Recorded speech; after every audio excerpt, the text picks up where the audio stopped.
uncovered a 2006 study written for the U.S. Special Operations Command that suggests the military should clandestinely recruit or hire prominent bloggers. The report stated, quote, hiring a block of bloggers to verbally attack a specific person or promote a specific message may be worth considering. The report also suggested the Pentagon hack blogs that promote messages that are antithetical to U.S. interests. The report stated, quote, hacking the site and subtly changing the messages and data, merely a few words or phrases, may be sufficient to begin destroying the blogger's credibility with the audience. President Bush said, and it's a phrase that I often use myself, that we needed a new world order. There's a need for a new world order, but it has different characteristics. So, in conclusion, ladies and gentlemen, a new world is emerging. It is a new world order with significantly different and radically new challenges for the future. We have before us the opportunity to forge for ourselves and for future generations a new world order.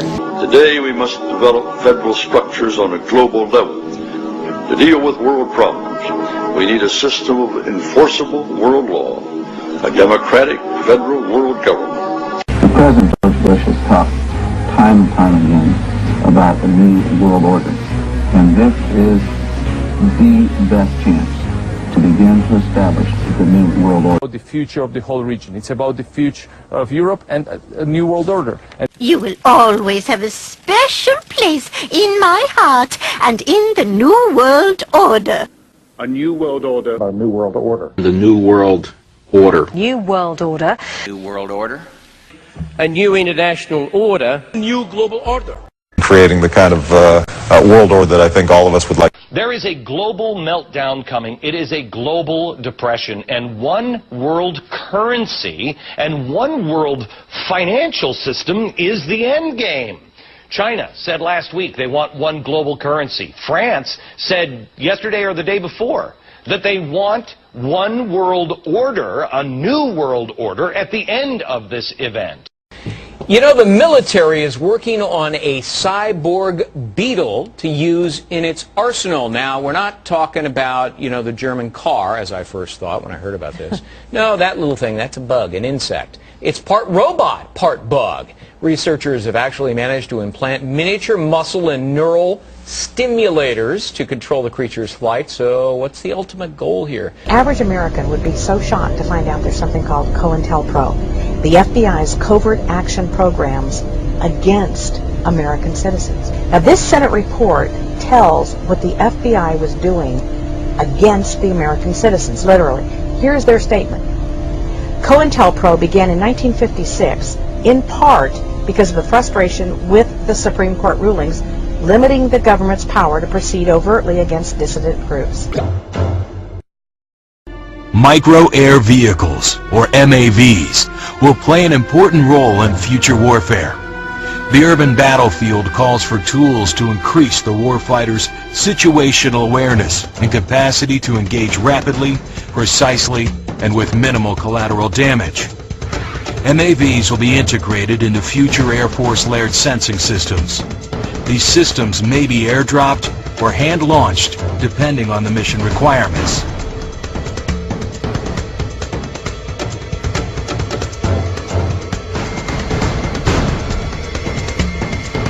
The small size of MAVs allows them to be hidden in plain sight.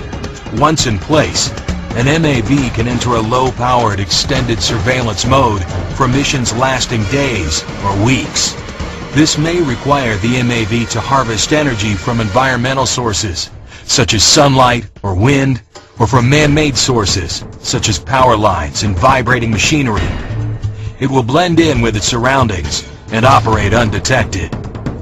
MAVs will use microsensors and microprocessor technology to navigate and track targets through complicated terrain, such as urban areas.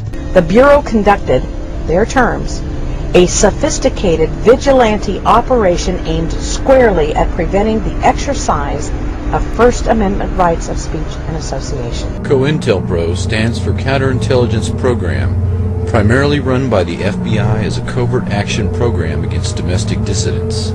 The use of infiltration, psychological warfare, harassment through the legal system, and the use of extra-legal force and violence began in the 1950s and is now a permanent feature of U.S. government. Targets included the civil rights movement, the anti-war movement, opposition political parties, and basically any progressive group in American society.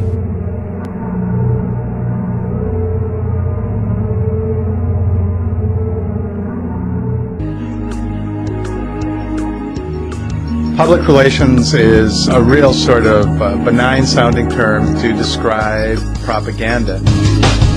Propaganda is conducted as a multi-billion-dollar business. No one's ever heard of these major PR firms like Burson Marsteller, Edelman, Hill & Knowlton. These are giant companies owned by even bigger advertising firms no one's ever heard of. But these advertising and PR firms, of course, touch our lives every day through all these sophisticated messages.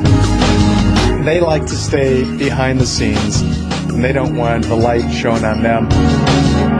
What we do at PR Watch is we try to shine the light on them and explain how they work in manipulating news, information, and public opinion. On the opposite side of every single issue are these multi-million-dollar PR campaigns, propaganda campaigns that involve intelligence gathering, message development, use of third-party independent experts as spokespeople, media manipulation, perception management. Just close your eyes and take long, deep breaths. Your cash, your house, your phone, your life, your cash, your house, we want your soul. It really is a time when all of us have got to start talking louder than ever. The engineered implosion of the economy. The rapid speed of, if you like, globalization. And now they're going to leave us holding the entire bag, not to bail them out, but to get us into greater debt. This manipulation now, quite blatant, of the financial markets is taking us in that direction of a world government, world army, world central bank, world currency, world microchip population. Take credit, take insurance, take a loan, get a job, get a pension, get a haircut, get a suit. The important thing is to know where they want to take us. They have to destroy the dollar, destroy the pound, destroy the old order while they've been building the new world order, this technological enslavement system. The FBI is taking on $1 billion project to gather fingerprints, palm patterns, even digital pictures of faces. Eventually, it could expand to include iris patterns, face-shape patterns, scars, even information about how you walk and talk. It's called biometrics. Hi, this is Joe Biden. There's a microscopic tag being planted in a person's body to track his every movement. There's actual discussion about that. You will rule on that. Mark my words. New World Order. This is the agenda I have set before my fellow prisoners. Even the Albuquerque Examiner has a headline. Rahm Emanuel wants compulsory service for your kids. Our first speaker is Congressman Rahm Emanuel. Compulsory then? Well, you have to, for instance, it's required of everybody, 18 to 25, 3 months, and at some point at that point you do it. That's on the Obama website now. We cannot continue to rely only on our military in order to achieve the national security objectives that we've set. We've got to have a civilian national security force that's just as powerful, just as strong, just as well funded. It says your kids are going to have to go serve the government. Youth brigades, tattletale squads. I mean, you can't make this stuff up. You will always have a special place in my heart and in the New World Order. We're getting presents in the New World Order!